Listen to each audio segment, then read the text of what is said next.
Bismillahirrahmanirrahim. Welcome you all in Zoom classes hosted by BMS Voice 5. Here a short summary of your lecture has been given to you for your sake of convenience. Okay, today the topic of our discussion is the five kingdom system of classification. आज का जो हमारा topic है वो five kingdom system of classification है। लेकिन जैसा ही मैंने आपको लेक्चर में बता दिया, डायरेक्टली आपके पास फाइव किंगडम ऑफ सिस्टम ये क्लासिफिकेशन पहले नहीं हुई थी।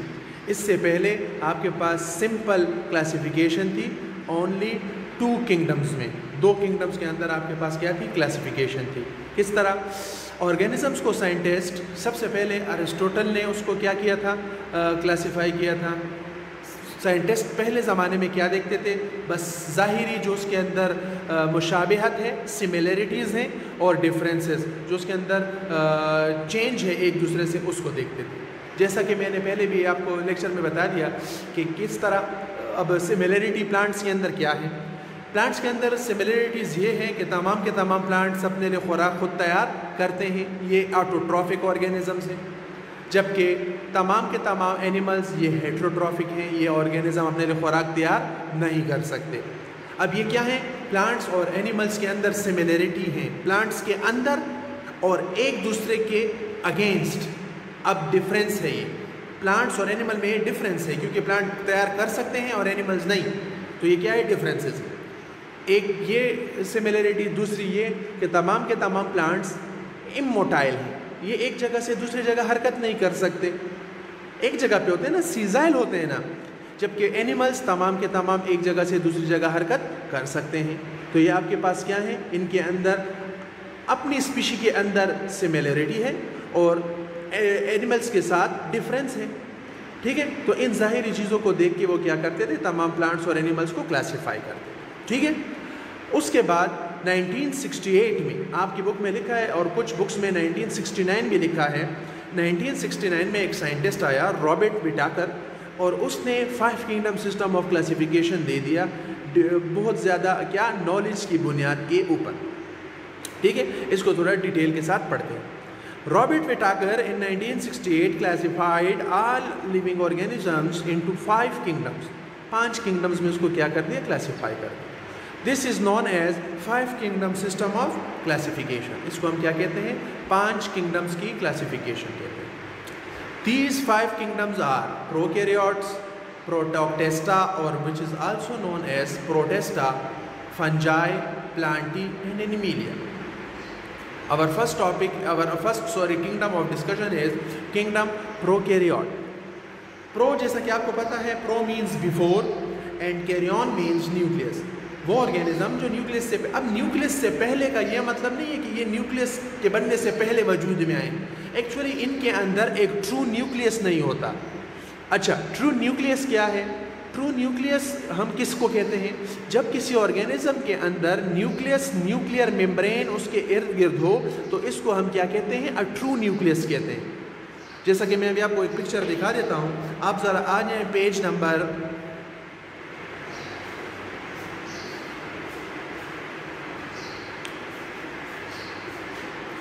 71, पेज 71 पर प्लीज़ आ जाए आप लोग। ये देखिए, इस स्ट्रक्चर में आपके पास ये प्लांट सेल शो कर रहे हैं और इसके नीचे ये वाला एनिमल सेल शो कर रहे हैं। अब ये देखिए, इसके अंदर न्यूक्लियोलस लिखा है और इस स्ट्रक्चर को न्यूक्लियस लिखा है। ये वाला जो इसके अंदर स्ट्रक्चर है ना, अब ये देखिए, इसकी एक क्लियर कट बाउंड्री है। आपके पास इसकी एक क्लियर कट बाउंड्री है जो इसको डिफ्रेंशिएट करती है साइटोप्लाज्म से। ये तमाम साइटोप्लाज्म है जिसके अंदर आपके पास तमाम ऑर्गेनेलीज हैं। अब ये इसके साथ क्या है? कनेक्ट नहीं है। जबकि प्रोकैरियोट सेल में ये ट्रू न्यूक्लियस नहीं होता, वो इसके अंदर डीएनए ओपन फॉर्म में पड़ा होता है। तो इस वजह से इसको क्या कहते हैं? प्रोकैरियोट या प्रो न्यूक्लियस, कि उसमें एक ट्रू मेम्ब्रेन बाउंडेड न्यूक्लियस आपके पास मौजूद नहीं है। इसी तरह प्लांट्स में देख लें, इधर ये आपके पास न्यूक्लियस है। अब ये क्या है?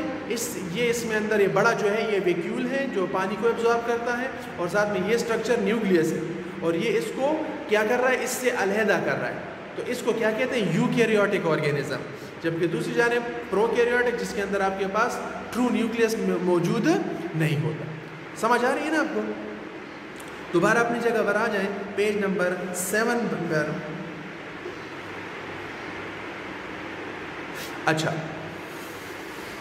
so this kingdom includes all unicellular and microscopic organisms. These organisms lack membrane bounded nucleus. देखें, डीएनए होता है लेकिन उसके इर्द गिर्द मेम्ब्रेन बाउंडेड न्यूक्लियस नहीं होता, सॉरी मेम्ब्रेन नहीं होती, जिसको हम न्यूक्लियर मेम्ब्रेन कहते हैं। देखिए, एक होता है सेल के आउटर मोस्ट लेयर, प्लांट में उसको सेल वॉल कहते हैं, एनिमल्स में सेल वॉल नहीं होता, और आपके पास प्रोकैरियोट में भी सेल वॉल होता है। एनिमल्स वाले को सेल मेम्ब्रेन कहते हैं। फिर उसके बाद न्यूक्लियस शुरू होता है, न्यूक्लियस का अपना स्ट्रक्चर, उसको न्यूक्लियर मेम्ब्रेन कहते हैं। न्यूक्लियस की जो आउटर मेम्ब्रेन होती है उसको न्यूक्लियर मेम्ब्रेन कहते हैं। फिर न्यूक्लियस को और साइटोप्लाज्म को, इन दोनों को कलेक्टिवली प्रोटोप्लाज्म कहते हैं। समझ आ रही है आपको बात की? अच्छा, their cell wall is made up of murein. इसका सेल वॉल किस चीज़ से बना होता है? म्यूरिन से। म्यूरिन मैंने आपको इधर डिटेल के साथ बता दिया that what is murein. Murein is the combination of 2 different higher molecules, proteins plus carbohydrates. So proteins make the peptide structure and carbohydrate makes the glycan. So it is also known as peptidoglycan. Examples are bacteria and cyanobacteria. ये आपके पास इसकी example आती हैं। ठीक है, ये मैं आपको ये नोट से इसलिए दिखा रहा हूँ क्योंकि आपको क्लियर नज़र आए। बाकायदा ये आपके पास आपकी बुक में पेज नंबर 7 पर मौजूद है। ठीक है, उधर आप देख सकते हैं। फिर इसके बाद दूसरा किंगडम प्रोटेस्टा और किंगडम प्रोटोक्टेस्टा। किंगडम प्रोटेस्टा कौन सा है? This kingdom included eukaryotic organisms which are usually small.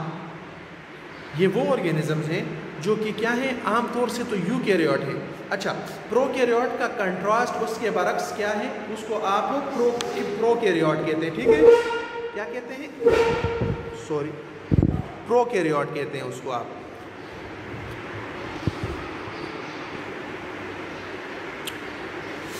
मतलब आपके पास यूकैरियोट के अंदर मुकम्मल क्या मौजूद होता है? मुकम्मल nucleus with true nuclear membrane. तो उसको आप क्या कहते हैं? यूकैरियोटिक ऑर्गेनिज्म कहते हैं। ठीक है, अब जो प्रोटेस्टा है, प्रोटेस्टा आपके पास यूकैरियोट में सबसे स्मॉलर मेंबर है। कौन सा? सबसे smaller.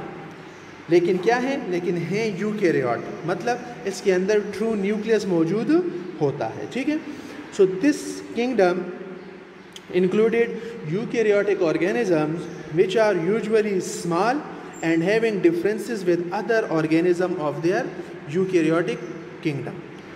They usually live in aquatic habitat. आमतौर से ये पानी में रहते हैं। ठीक है, इसकी एग्जांपल में आपके पास आती है एल्गी, स्लाइम मोल्ड्स, प्रोटोजोन्स, जिसमें आपके पास प्लाज्मोडियम, अमीबा और पैरामीशियम, ये तमाम, इसकी मैंने आपको पिक्चर्स वगैरह दिखा दी थी, अभी भी मैं आपको दिखा दूंगा। Are some example of kingdom Protista. Page number 44-45 पर ज़रा आ जाएं।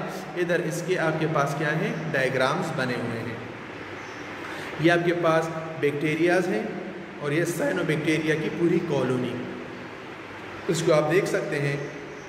अब ये देखिए, इसमें आपके पास कोई न्यूक्लियस नज़र आ रहा है या इसमें आपके पास कोई न्यूक्लियस नज़र आ रहा है? नहीं। तो जब आपके पास एक ट्रू न्यूक्लियस मौजूद नहीं होता तो उसको हम क्या कहते हैं? उसको हम प्रोकैरियोट कहते हैं। ठीक है, इसके साथ साथ नेक्स्ट पेज पर, पेज नंबर 45 पर देख लें तो इधर आपके पास ये तमाम एग्जांपल्स किस चीज़ की हैं? ये तमाम एग्जांपल्स आपके पास प्रोटोक्टेस्टा की हैं, प्रोटेस्टा की हैं। ठीक है, ये आपके पास अमीबा है, स्लाइम मोल्ड्स हैं, स्पायरोजायरा, ये यूग्लिना, स्पायरोजायरा, क्लोमिडोमोनास और पैरामीशियम। ठीक है, तो ये आपके पास क्या था? आपके आज के लेक्चर की समरी थी। इंशाल्लाह in our upcoming lecture we are going to discuss the rest of the kingdom which are kingdom Fungi, kingdom Plantae and kingdom Animalia. तो उस वक्त तक स्टे होम, स्टे सेफ, घर में रहें, बाहर ना निकलें और अपना ख्याल रखें। और बस यही कि बाहर प्लीज़ मत निकलें क्योंकि हालात ठीक नहीं है।